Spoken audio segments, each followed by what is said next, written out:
You're watching PowerNation.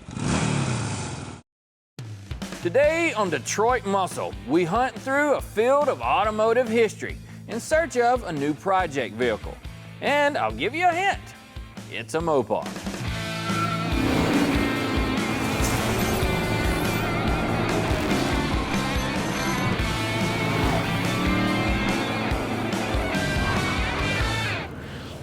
Hey guys, today we're at the world's largest mopar salvage yard, and there's 60+ acres of them here.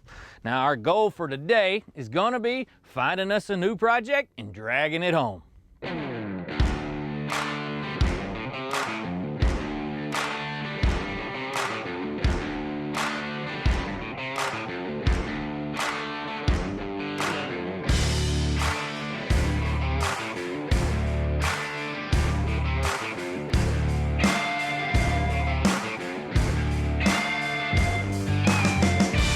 You know, there's a lot of factors that go into choosing the right project vehicle, and one of the things you need to consider the most is the financial side of things, because it costs a lot of money to restore an automobile. You don't want any surprises at the end and need to make sure everything makes perfect sense.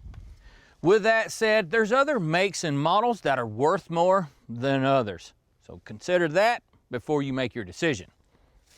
Who doesn't want one of these? A Charger.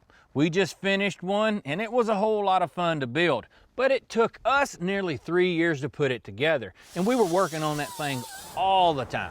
So you need to consider that. Your time, what's it worth to you? How quick do you want to ride? Well, I always stress to people, buy as much car as you can afford in the nicest condition, because it will gain you a tremendous amount on the backside of it. And walking around this field of dreams is a whole lot of fun, but I've come to realize I ain't this dedicated.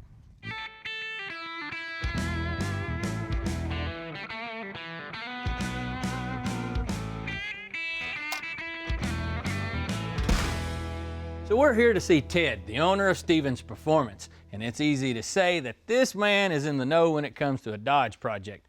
How are you, boss? Good, Tom. How are you? I'm wonderful. Not as good as you. Look at all these rides you got sitting around. Well, you know, comes with the territory. Well, what we're looking for is nothing that's 100%. I don't really need shiny paint. Don't have to be original paint, nothing like that. You have anything that needs some work and something we could buy? Yeah, I've got a couple we can work with. Let's take a look. So excited. Well, depending on where you want to go price point wise, we'd probably start with this. This is a Superbird project. It's in paint, engine's built, there's all of the pieces are here. It's just a big model car kit. I don't think my checkbook goes that far, but it is a killer car. Tell me about it, like what engine package and all that? It's a 444 barrel automatic. Plymouth built, I think, 1,953 of these cars. A few Hemis. The mix between 444 barrel and 446 barrel was almost even, which is kind of unusual, but these cars were kind of special cars, and surprisingly, a lot of them have survived because they were so odd that people saved them. Yeah, to call this car odd is not a far-fetched statement by any means. Oddest might be better. Yeah, these things I know didn't really sell that well whenever they come off from the factory either. Like, a lot of them sit around. Yeah, the dealers actually converted some of them back into road runners. Oh, really? Yeah, they took the noses off, took the wings off, put bumpers on the front. Just because they couldn't sell it. Couldn't sell it. It's crazy enough to say that because of they're so sought after now. They are. One of the problems with these cars was insurance because of the nose cone and the expense of the nose cone. If you ever bumped one of these things in a parking lot, it was expensive to repair. What's all been done to it now? We painted it. We had to replace the quarter panels on it. I think the trunk floor. Like I said, we've moved on with, like I said, engine rebuild, and we've accumulated all the parts to put it together with. When this car is completed, I know they're expensive, but what is, in all reality, what's a reasonable price that someone would pay for one of these things? These cars right now are selling between $125 and $175, depending on how nice the car is. I mean, that's for a 444 barrel car. Right. A 6 barrel car will bring more than that, and a Hemi will bring a lot more than that. Well, I know this thing is definitely out of my price range, and maybe one day I can just drive it or drive one of them I know a man who might have one I could drive. Someday. Let's go check something. You might have to turn a wrench before that happens. Well, if the Super Bird is out of your price range, how about a Super B? I do like a B body. This is a 70 model. It's a 446 pack, Super Track pack car, automatic 410 Dana 60 axle. Pretty low production. If you want to stay with a B body car, this one would work. It's basically ready to paint, but we have all the rest of the pieces to it.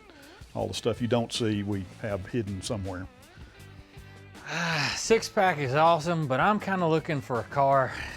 I'm gonna call it like reduced for quick sale because I'm probably gonna cut it up. We won't be cutting this one up. You don't think so? Let's look a little further. You got something else hiding out? Yeah, I got one out here that might fit the bill. Alrighty. Coming up, that's what I'm talking about. A piece of American muscle that hasn't seen daylight for a while. Hey guys, welcome back. We're here at Stevens Performance, and it's time for us to see the goods. Ted said he's got kind of a bargain car. I know it ain't gonna be cheap, but I'm anxious to see it. That depends on your definition of cheap. That's what I'm talking about. How about it? That looks more in my price range for sure. Well, with what you've told me that you want to do, which involves a Sawzall, this might be more along the lines of something you could do that with. So you say we wouldn't be like crucifying this car if we cut it up a bit? Not if you don't cut it up much. This one just came in from California. It's a good dry car. We have a supplier out there, Brother Dave on the West Coast, that brings us nice cars like this from time to time. And these are great builders. This car doesn't have an engine or transmission in it, but it's a good solid body, a good place to work with. And it is a road runner, and it's a good color. Can we dig it out of here to see what it looks like in the daylight? Sure.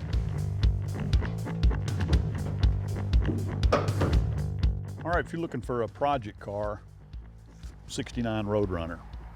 They don't get any better than that. Good floors, good trunk, good quarter panels, almost unheard of today. Like I said, it came from California, so we're not dealing with any salt rot or anything like that, like most people on this side of the country are accustomed to. So I think this would be a good car to work with. Now, if we put a Hemi in it, is that a problem? Nope, put whatever you want in it. All I can tell you is my plan for this thing is it's going to be pretty fast and look pretty aggressive. I'm normally a paint and body guy, but I don't think I'm going to touch it at all. I like the green hood. Well, that may just have to go. I'll bring it back. Well, you could rattle can it black. Or I could just bring it back. Or you could bring it back. It's missing a few pieces. I'm going to need a grill. Looks like some other trim, windshield, that kind of thing. Think we can go on a scavenger hunt? We can do it.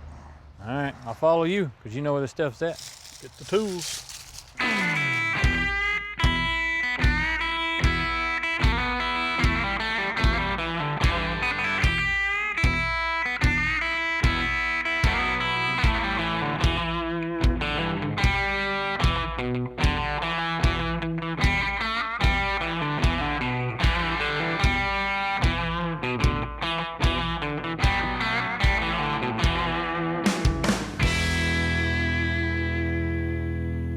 Depending on the style of your restoration and how complete the car is that you're working on, a place like this could be your salvation. Did you find us some goodies? Yeah, there's a pretty good looking grill and headlight bezels. I don't know what they're laying in this car for, but you find something new every time you come out here. But I think that'll work pretty good for what we're working with here. It kind of matches the car. Yeah, it's kind of aged out and used for sure. Now, I know our car's kind of crusty, but I still want some blingy bumpers and some trim and new glass. And we're probably still going to need a few other pieces that they don't even make. Yeah, some things, I think we need turn signal lamps for that car, and those aren't available. We should be able to come up with a good set of used ones. And we actually make the lenses for those. We'll have some. There's your bling. You'll have new turn signal lenses. Man, yeah. You know, but that's, you having those used pieces is kind of what separates you from everybody else, right? Because not everybody wants used pieces. No, they don't. Like a guy that's working with a Survivor car, he doesn't want to put new reproduction parts on his car because they may not look quite right. So he's looking for nice used stuff that matches the rest of the car. You said nice used stuff. Can we find some of them turn signal pieces? Yeah, let's have a look. Let's go up another row or two.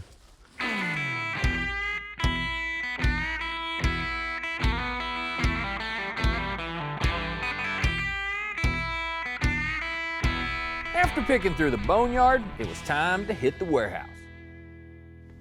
I know you made a list on that beauty. Yeah, I've got an Atlanta phone book size list for that steaming pile.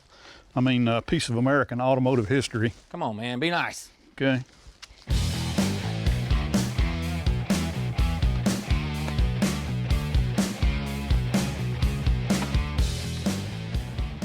Okay, we're going to need side marker lenses. Here they are. And turn signal lenses. Both of these are licensed with Chrysler. They are exact reproductions of the original parts. They have the exact markings and Chrysler's Pentastar logo. So if you're looking for the right stuff, correct. This is it, the correct stuff. That's nice.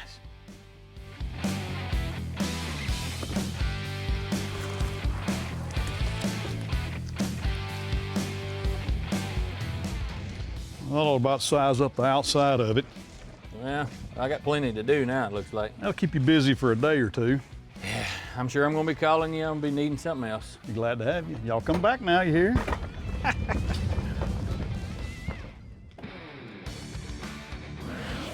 Coming up, we open the history books and see why these cars are so sought after.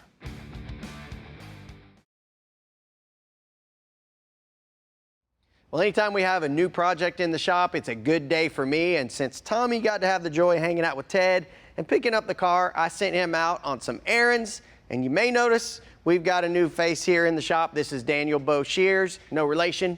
And he's actually a good friend of ours. He's helped us out a lot over the years behind the camera on projects we needed help on. He's well connected in the industry. He works with Ted at Stevens Performance, also Tim Welburn at the Welburn Muscle Car Museum. He does consulting for race teams. He's been in several automotive publications. I could go on and on, but needless to say, really excited to have you here, Daniel. Thanks, Mark. I appreciate you introducing me, and I appreciate you guys also bringing me in on this particular project. These Roadrunners are one of my favorites. Yeah, I know this is right up your alley, but when I looked at it the first time, I was like a little skeptical because it looks rough. Yeah, it looks rough, but it's got it where it counts.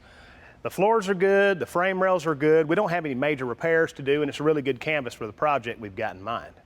Yeah, and you know, Tommy's always pegging me as a Mustang guy, and although I do lean a little toward the blue oval, I love all muscle cars, and when it comes to Mopars, 69 Roadrunner, top of my list. Yeah, they're one of my favorites too, and after all, these Roadrunners are muscle car royalty.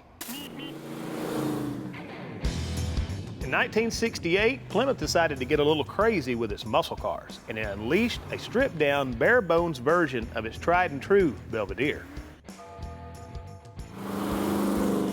And they named it after a cartoon character.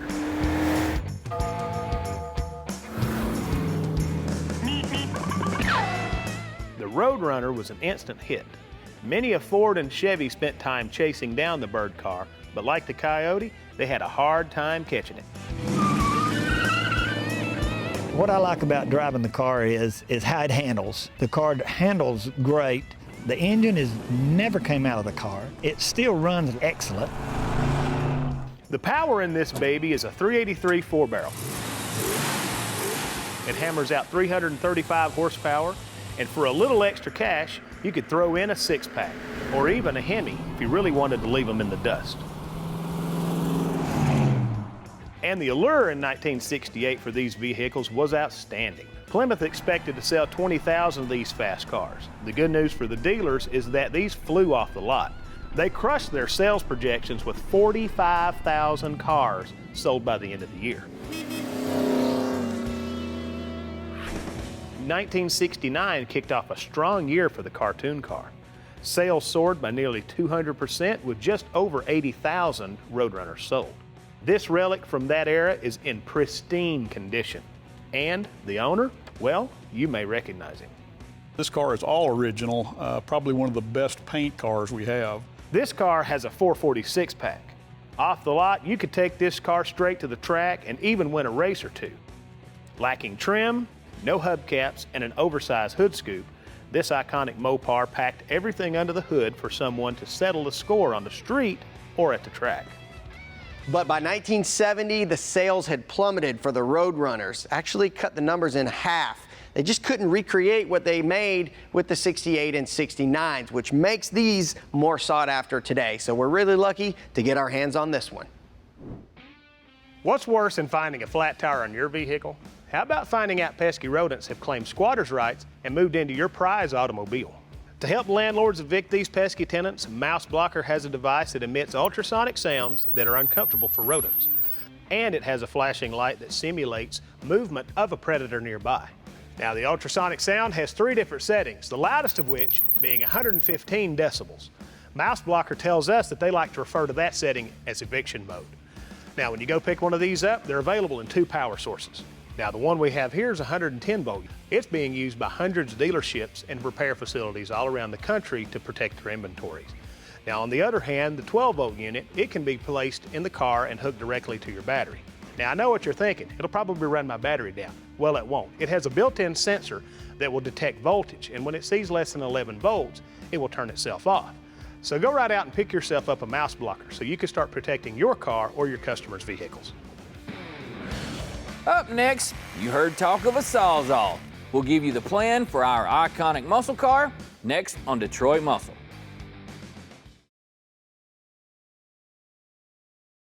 I like the green on this hood, but that's not the right hood, is it? No, it's a satellite hood. You can tell by the lines in it. Yep. All right, guys, we're about ready to start taking this car apart. The first thing we need to do is get our tools together. And I don't know about you, Mark, but I'm ready to get my hands dirty. Yeah, but before we start digging in, let's talk about some of the specifics of this car and where we're headed. Well, the second thing I noticed about this car after I got past this ugly black paint was the wheels and tires. It's kind of cool because they're old school. These tires are probably as old as I am. They're all dry rotted. Obviously, the wheels are rusty. These have to go. If you look past that to the drums, they're rusty. And plus, we wanted to upgrade to disc brakes on something like this. As for the suspension, well, there's a lot on the aftermarket available. We'll probably pick something along those lines for that. Now, I know this thing isn't pretty, but that doesn't make it uncool. I'm starting to notice a little Omaha orange shining through back here. Now, I'm not much of an orange guy, but if it were my car, I would start sanding as much of this black off as possible and try to help expose some of that rare color. Now, the black primer coupled with the surface rust give this thing a cool factor all to its own. And for this particular project, we'll probably just leave it alone. The one thing we're not going to leave alone is this interior. Well, it doesn't take but a quick glance inside here to realize what bad a shape this is in. Let's just take a look at the seat for starters. This is a bench seat, so we're probably not going to save it, but if we wanted to, the frame is okay. Everything else would have to go. All the foam's broken down. The upholstery, it's vinyl and it's cracked and dried. I mean, just look at this. You can't even imagine the smell in here. Just be glad you can't smell it. There's a lot of stuff missing, like the door panels and other trim panels. There's no carpet in here, no headliner. So part of the work's done, but the rest of this has got to go. We'll probably retain the dash and the steering column, but other than that, this thing's gonna be a whole new interior when we're done with it. Man, that interior's nasty. Ooh. All right, let's talk about under the hood. As you can see, this old Roadrunner and its original 383 parted ways years ago, which leaves us with endless possibilities. And when I say endless possibilities, I mean as long as it's Mopar. And it doesn't get any more Mopar than a Hemi, right, Pat? Yes, I agree with that, but not particularly this one in this condition, but you have something good to start with. Yeah, so this is a 6.4 liter out of a 2016 Ram 2500. Came out of a junkyard, obviously. Light burn is the description. Light burn, okay, well, I don't know if I'd agree with that because you have a melted valve cover, but there are some lines and some hoses that aren't melted, so it might not have gotten too bad, but I think you got something that's really, really gonna make some power. Well, what we're trying to find is about 550 horsepower. Okay, well, that's not a big deal. These are good heads. The 6.4 has a good cylinder head, good architecture, a couple of 4 barrels on a tunnel ram sticking out of it with a standalone ignition system. I think we can get there. I do believe so.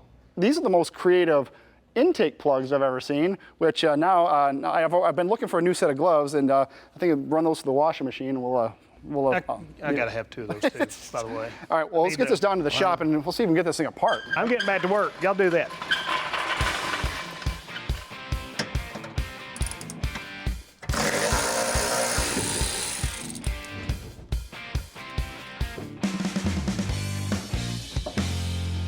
Well, I bet you're wondering what those little blocks of wood are for. Old scraps of wood make great skis.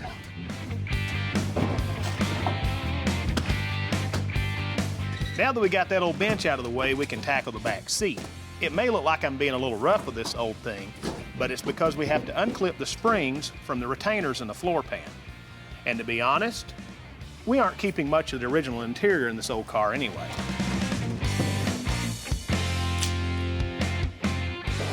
Looks like we're getting our money's worth out of this new guy. Well, I could have done it faster, but I didn't really want to do it in the first place. I got you. Well, we were up in the principal's office, I guess you could say, taking care of some documentation. Mark's got some pretty big news. Well, my time here in Detroit Muscle has sadly come to an end. Tommy and I have had over 5 great seasons together, and we've enjoyed every minute of it. But I'm not leaving. I'm actually just moving next door to a brand new show called Music City Trucks, where I'll be joined by my co-host, Brandon Burke. We'll be having a new kind of fun, building anything from lifted 4-wheel drive trucks slinging mud to shredding tires on high-performance pickups. We're mixing Nashville's flavor with the excitement of cool truck builds. We share our passion for trucks, and we're excited to kick off this new chapter. Well, Brandon and I have really hit it off well, and we've got some amazing builds planned, and I can't wait to bring some Detroit muscle flair into the truck world. Now, Mark, I want to wish you the best and let you know that our door is going to be open, so if you want to come for a visit, by all means, come see us. I appreciate that, and you're always welcome next door, too. I guess that's my cue to leave. Hey, if you ever need that one phone call, you can call me. Probably be the first, won't be the last. Now with this guy, Daniel is a bit younger than we are, and that's all right, because he's got a skill set that's above and beyond. And I can't wait for you guys to see what we've got planned.